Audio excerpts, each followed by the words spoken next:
We know the last few weeks have been a whirlwind of fear and uncertainty due to Putin's war on Ukraine, so we want to take a few minutes to make sure everyone's clear on what's going on and how we can all help. This war isn't exactly new. Russia and Ukraine have had growing tension for decades, stemming from poor leadership by the USSR before Ukraine became independent in 1991. The Holodomor famine and the Crimea invasion are two driving factors of the heightening tension before the war broke out.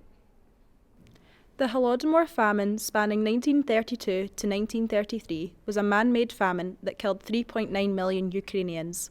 The USSR, who were in charge of Ukraine at the time, stripped farmers of the resources they needed to grow crops.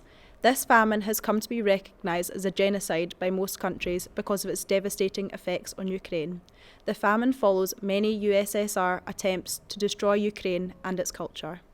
Russia's invasion of Crimea in 2014 kick-started what we now see as the war in Ukraine, after spending the last years illegally occupying it. Putin began to feel pressure mounting after Ukraine started to make bigger steps to be part of the NATO, and in retaliation, he started mobilising troops on the border. Putin has made very little progress in overtaking Ukraine, considering he planned to win within 11 hours. They've taken a major city called Kherson, but have struggled to gain control of Kiev after losing control of a convoy sending Putin's troops into the capital. However, he has been bombing residential buildings and hospitals, causing mass damage and killing thousands. Despite Russian education and media outlets being heavily censored by the state and widespread propaganda, over 12,700 Russian citizens have stood up to protest the war and have been detained for it. This includes children and the elderly. At the time of this video, thousands of Russians have fled to Finland to escape authoritarianism.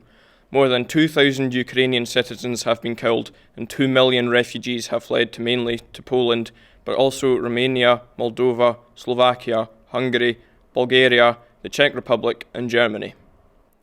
In this time of pain and crisis, it's important we stand up for what's right and do what we can to support the millions of people who are suffering right now.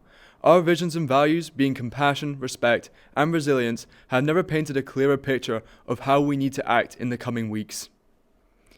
We at Oban High School stand with Ukraine.